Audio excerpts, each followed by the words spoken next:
छोटी सुनबाई, आत ये. आमच्या या गरिबाच्या घरात तुझं स्वागत आहे. नीलम आपल्या छोट्या सुनेचा गृहप्रवेश करून तिला घरात घेऊन येते. आत आल्यानंतर नीलमची छोटी सून बबिता त्या खोलीत चारी बाजूने नजर फिरवते. ते बघून तिची सासू नीलम तिला म्हणते, काय झालं छोटी सुनबाई, काय बघतीयेस? आई, ही खोली जरा जास्तच छोटी नाहीये का? असो, माझी खोली कुठे आहे? या सगळ्या लग्नाच्या धावपळीत मी आता खूप थकलीये, मला थोडा आराम करायचा आहे. सुनबाई, हीच तुझी आणि तुझ्या मोठ्या जावेची अनिताची खोली आहे. तुम्ही दोघी आता इथेच राहणार आहात. काय आई, तुम्ही हे काय बोलताय? माझं आत्ताच नवीन नवीन लग्न झालंय आणि आम्ही दोघी जावा जावा एकाच खोलीत कसं काय राहू शकतो?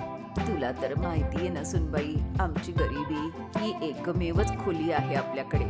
जे आहे तुला त्यातच राहावं लागेल. मी आपली स्वयंपाकघरात पलंग ठेवून झोपून जाईल. बबिता नाराज होऊन बसते. तेवढ्यातच तिची जाऊबाई तिला पाणी घेऊन येते आणि तिला म्हणते, हे घे बबिता, तुझ्यासाठी पाणी आणलंय. अजून काही हवं असेल तर मला सांग. मग दोघी जावा जावा आपापल्या नवऱ्यांबरोबर एकाच खोलीत झोपतात. एका गादीवर मोठी जाऊ आणि तिचा नवरा, तर दुसऱ्या गादीवर छोटी जाऊ आणि तिचा नवरा झोपलेला होता. रात्रीच्या वेळी अचानक बबिताला घाणेरडा वास येतो आणि तिची झोप उघडते. हा घाणेरडा वास कुठून येतोय? असं वाटतंय की मांजरीने इथे येऊन घाण करून ठेवलीये. ती इकडे तिकडे बघते पण तिला काहीच दिसत नाही. काही वेळानंतर तिची मोठी जाऊ जागी होते आणि ती जोरात गॅस सोडते. ओ, म्हणजे ही सगळी यांची मेहरबानी आहे तर. यांनी नक्कीच मुळ्याचे पराठे खाल्ले असतील. हे असलं काहीतरी खातात आणि उगाच माझी झोप डिस्टर्ब करतात. या मॅडम तर एकावर एक गॅस सोडतच चालल्यात. तेव्हा मी काय काय विचार केला होता की माझी पहिली रात्र कशी असेल. पहिली रात्र आहे पण काहीच होऊ शकत नाहीये. त्यात हा असला घाणेरडा वास सहन करावा लागतोय. तेवढ्यातच मोठ्या जाऊबाईंची झोप उघडते आणि ती म्हणते, अरे काय झालं ग बबिता, तू झोपली नाहीस? तुम्ही एवढे जोर जोरात गॅस सोडताय, मग मला झोप कशी येणार? त्यात हे मच्छर कानाजवळ येऊनच गुणगुणतायत. अगं, तुला तर माहितीये ना मी प्रेग्नेंट आहे म्हणून, आणि अशा वेळी गॅसेस होतातच. बरे आता तू झोप, उद्या सकाळी उठायचं लवकर. बबिता आपल्या नशिबाला दोष देत झोपून जाते. दुसऱ्या दिवशी बबिताचा सुनमुखाचा विधी असतो. आजूबाजूची सगळी लोक येतात. सुनबाई तर अगदी दिसायला सुंदरच आहे हो. बबिता, तू पण आम्हाला अशी गोड बातमी दे लवकर. काय गोड बातमी देणार? लग्नानंतर तर आम्ही दोघं आमच्या जावेच्याच खोलीमध्ये झोपतोय आणि यांना म्हणे गोड बातमी हवीये. प्रायव्हसी नावाची तर काही गोष्टच नाहीये इकडे.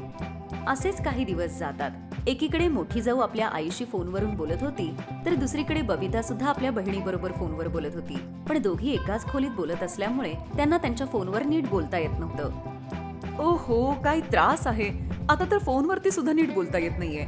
एवढाच त्रास होतोय ना, तर खोलीच्या बाहेर अंगणात जाऊन बोल तू. मी का जाऊ अंगणात? एवढंच वाटतं तर तुम्ही जाऊन थांबा ना बाहेर उन्हात. ओहो, तुझ्या बरोबर तर बोलणंच अवघड आहे. एवढं बोलून मोठी जाऊबाई स्वयंपाकघरात जेवण बनवायला जाते आणि ती जेव्हा परत येते तेव्हा तिला दिसतं की खोलीत सगळीकडे पसारा होता. सगळं सामान अस्ताव्यस्त पडलेलं होतं.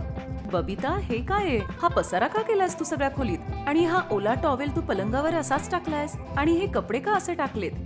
ताई, तुम्ही हे विसरू नका की ही खोली फक्त तुमची नाही, माझी पण आहे.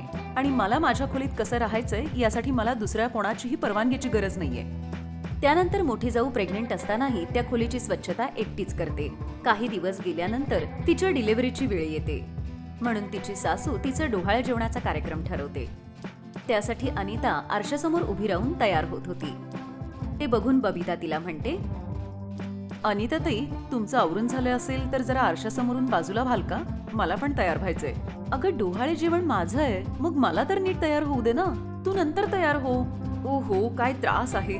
जेव्हापासून या घरात आलीये ना, खोली एक, बाथरूम एक, आता तर आरसा पण एकच आहे.